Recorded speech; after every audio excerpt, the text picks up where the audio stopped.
Be seated, and I'll invite Amelia and Edgar down as we prepare to hear our scripture read. Come on down, Amelia and Edgar. We'll come now. Yeah. Today's scripture is Genesis 1, 26 to 27.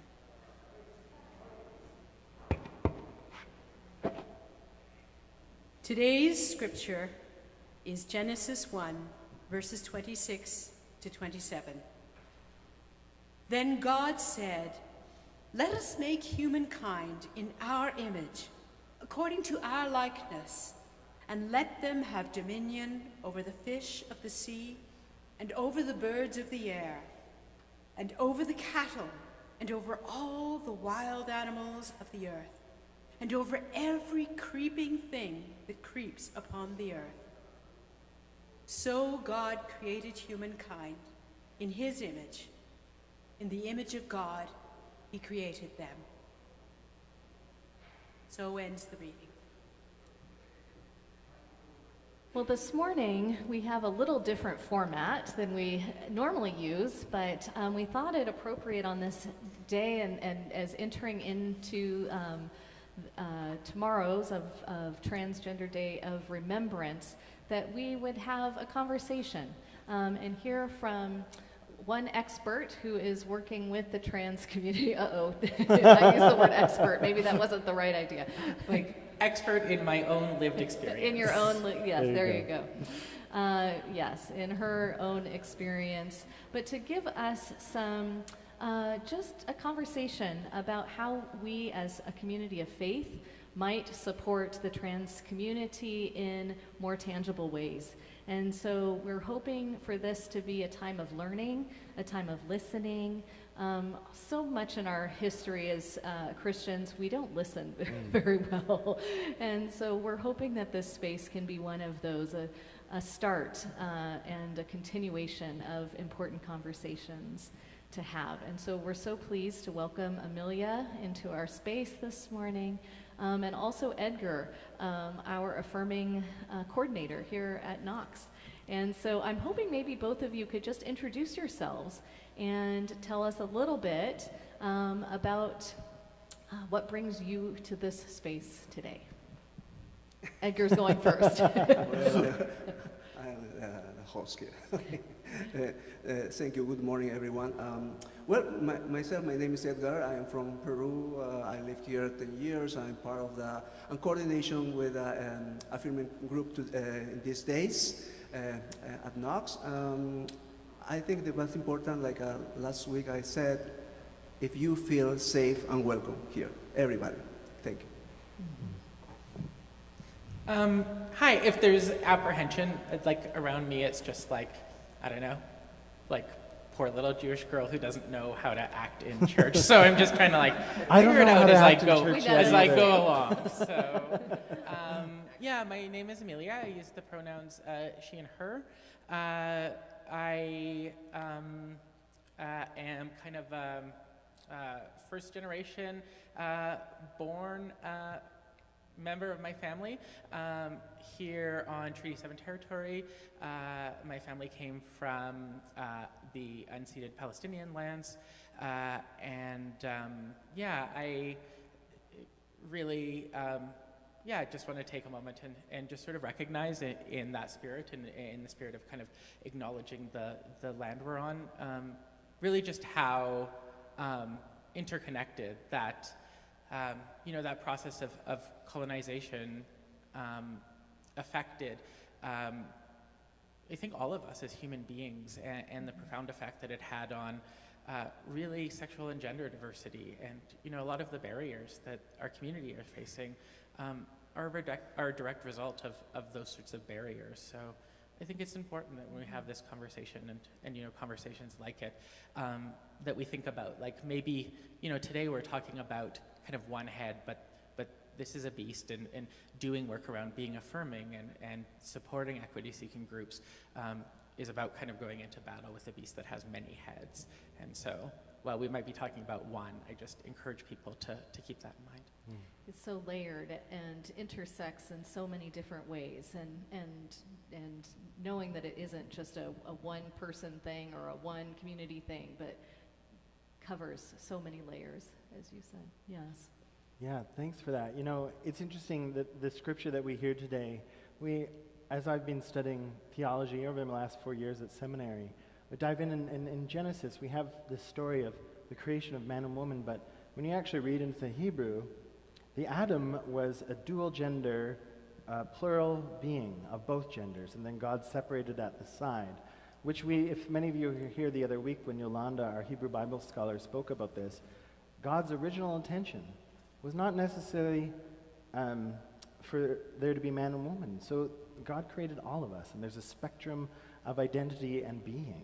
And it's really interesting to unpack some of this stuff in our spaces. And one of the things Amelia does is works in this amazing organization. Can you tell us a little bit about how you're unpacking some of this stuff in people's lives? Yeah. So I work and founded, along with my partner, an organization called Skipping Stone. We're a Calgary-based organization that's been around for about 7 years, and we look to provide supports and services to trans and gender diverse youth and adults, as well as their families and support systems. That can look all sorts of different ways. It could be access to community-based services and supports, like access to peer mentoring or group programming or community building events. It could be access to foundational needs, like support with housing or income support or employment support. It could be access to trans-affirming mental health or medical services. So I like to think of, our work and our job is to try to sort of do the heavy lifting that comes from,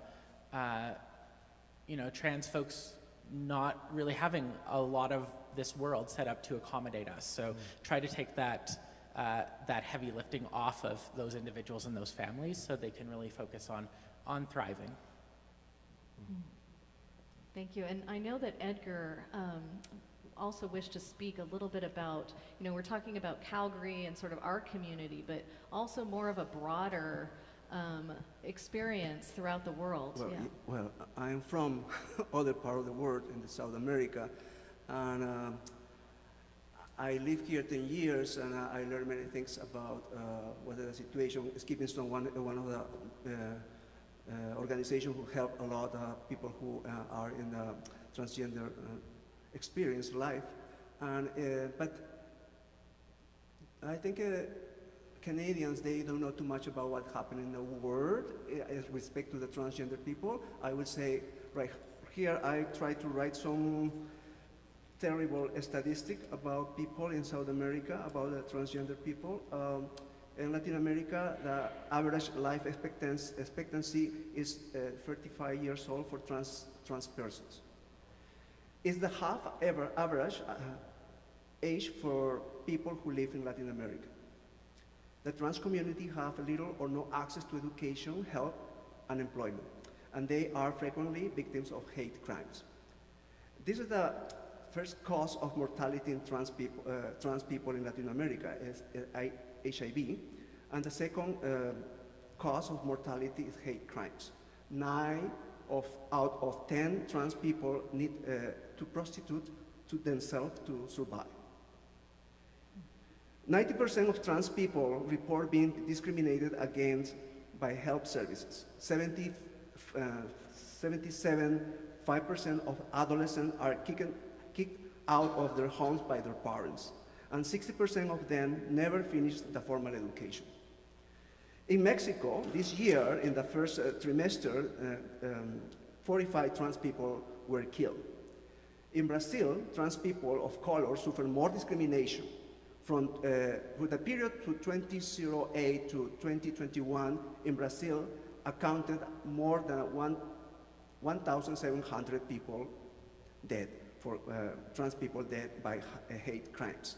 In general, in the same period, in total in Latin America, we have more than 3,000 people, trans people were killed.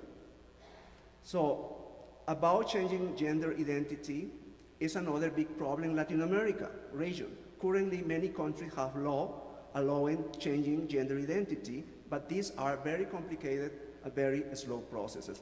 I think we have more law, but in the last year or this year, we saw more people who are against all the rights the trans people and LGBTQ1 in this country. We need to advocate for this, and we need to stand with our sisters and brothers. Thank you. Yeah, thank you for that, Edgar. You know, this is a really important reason, you know, why we acknowledge Transgender Day of Remembrance. There are other days of celebrating transgender thriving, Transgender Day of Visibility, which are equally important because our lives are not just marked by violence, but are thriving. But it is important, as long as there is injustice in this world, that we continue to raise up the reality of the work that needs to be done abroad and in our communities. And maybe you could share a bit about that, Amelia. Like, what are some of the issues that are facing the trans community in Calgary?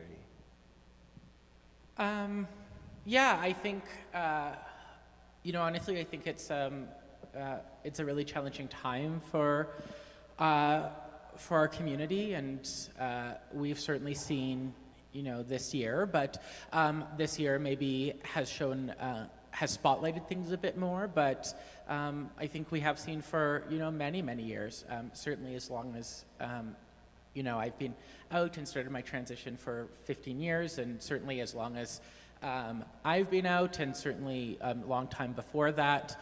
You know, I think one of the most predominant sort of stressors, a sort of source of trauma, is this kind of consistent debate, sensationalism, political discussions over our right to exist, and our right to autonomy, and our right to sort of thriving, and we've certainly seen that this year. I know really how much our community is struggling with that, and how much of an affront that is, and how trying it is to sort of navigate through life. I can say, you know, oftentimes, or not oftentimes, but I can look at, you know, the number of folks who are accessing our services, especially sort of mental health services, and certainly in this last year, we've seen kind of like a 50% increase in the number of people accessing our services. And,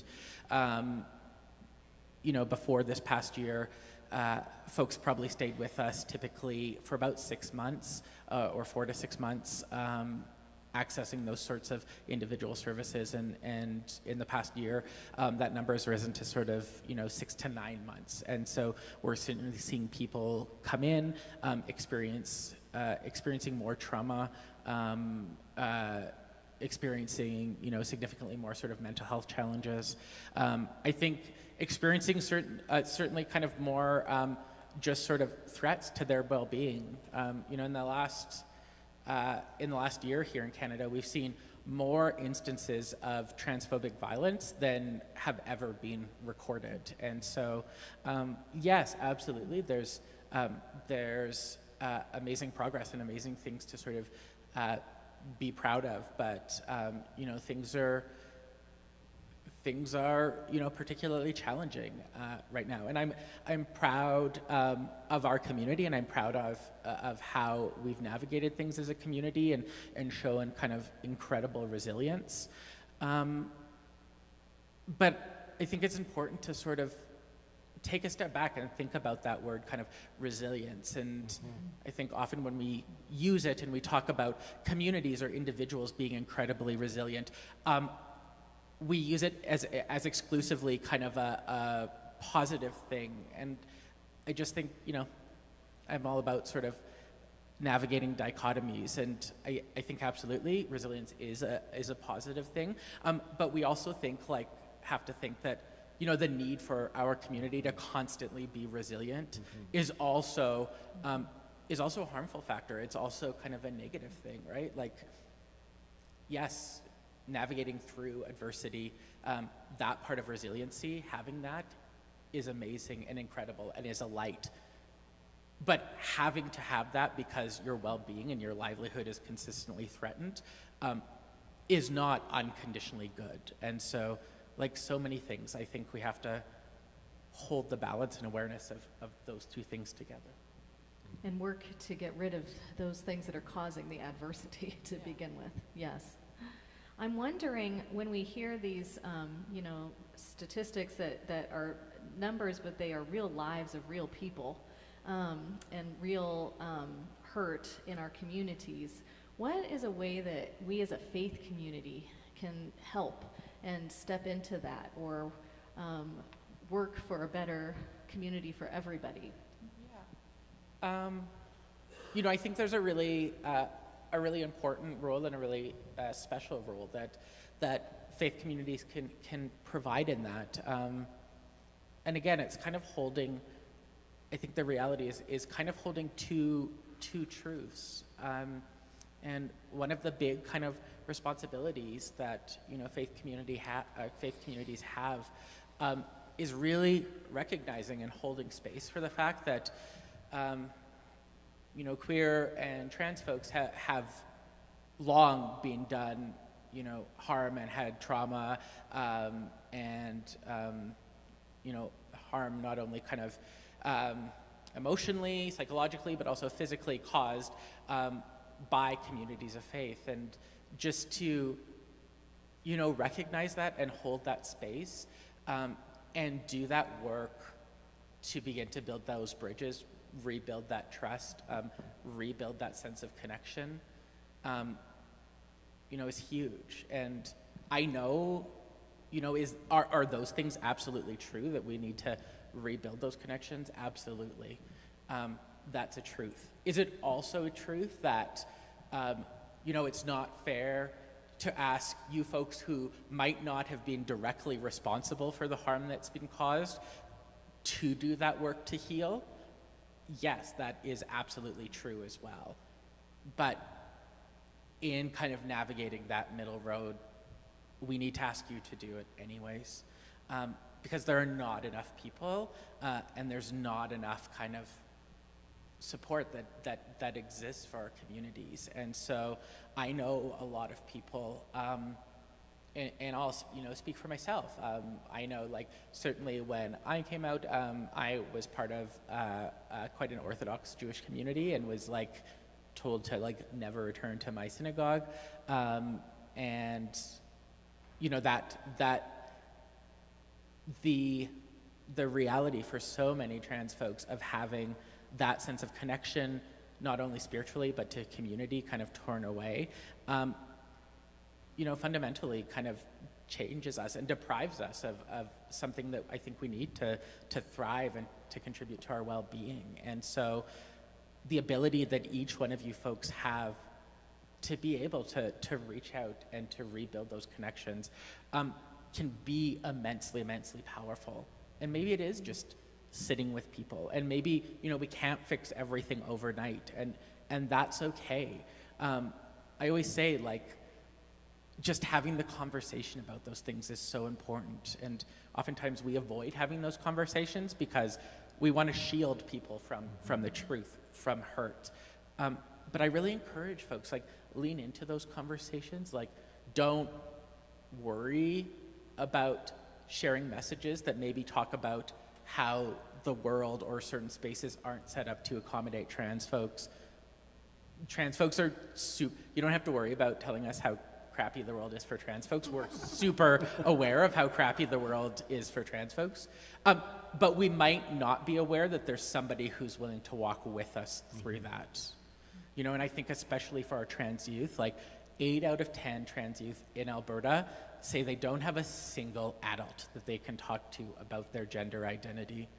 And I know this is true for me, and I hear it over and over again from our clients, the statement that had just one person told me that who I was okay and stood with me, my life could have been really different. Things could have been really better for me much sooner. And so never underestimate, just by having a spirit of openness and generosity and grace, the impact that you could have on a person's life. Being able to say, you know what, the world is not perfect, but I'm standing with you and I will walk with you through it. Beautiful. And you know, in that spirit, there are some events today and tomorrow that if you are called to come and walk with the community, can you share with a little bit some of the events coming up? Yeah, absolutely.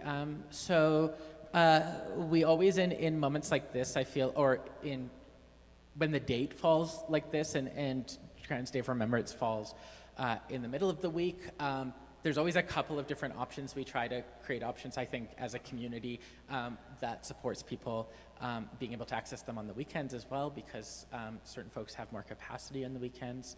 And so in that spirit, there's a gathering at the Community Y Center, not too far from here, at 2 o'clock, in which there'll be I think of it as kind of the more sort of formal observance of acknowledging all those folks who have died in the last year as a result of transphobic violence across the world. That'll run from 2 to 4, and absolutely everyone is invited. Starting on November 20th, on the actual Trans Day of Remembrance, our community has organized a fire vigil. So at 12 a.m. sharp, or as sharp as possible, I think. Like, you know, queer people don't have a great reputation for being on time, but as close to the start as possible. There will be a fire lit in Central Memorial Park, so off of 4th Street, and we'll have kind of fire keepers from the community tend to it for the 24 hours of November 20th.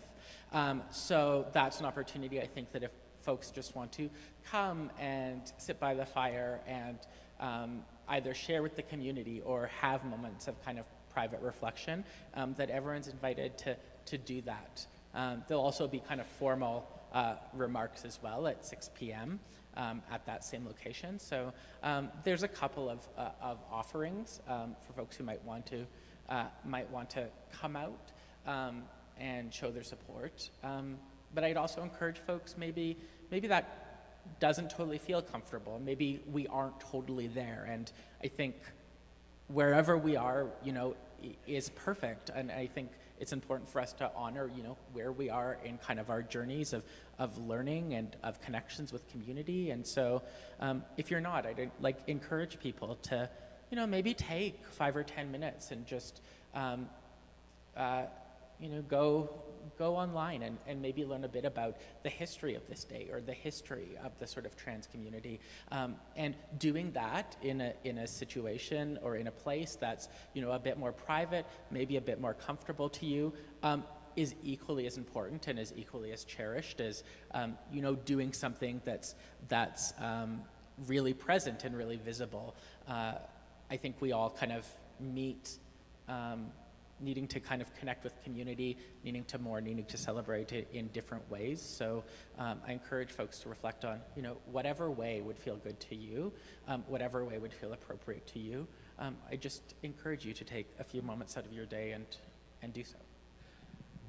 That's great. In our weekly email that was sent out, we sent a number of links where people can connect.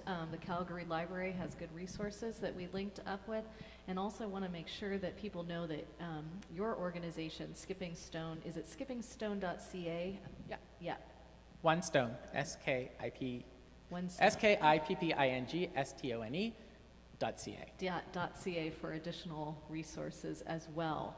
Another option is to also support Skipping Stone and the work that they do in this community through our financial gifts. Mm-hmm. Yes. Sorry. Well, I just wanted to, on behalf of the congregation, wanted to thank you both, Amelia, for being this guest to share, to help us learn how we can be not just allies, but that everyone's thriving. None of us are thriving until all of us are thriving. So the call for profound solidarity, the world where none of us have to be resilient, is what we're building together, friends. So let's please give our love to Amelia for being a guest here and sharing with us. And to Edgar, who is our affirming leader here. So if you want to figure out how to be more involved, please talk to Edgar after the service. I would like to say is I talk about be safe, person need to be safe and welcome here, but I think more than that, we need to be inclusive congregation. So means participation and include people who are trans or another denomination, welcome and participate with us. That's all. Yes, thank you. Thank you so much. Thank so you both. let us receive this beautiful information and reflect back and respond in song together.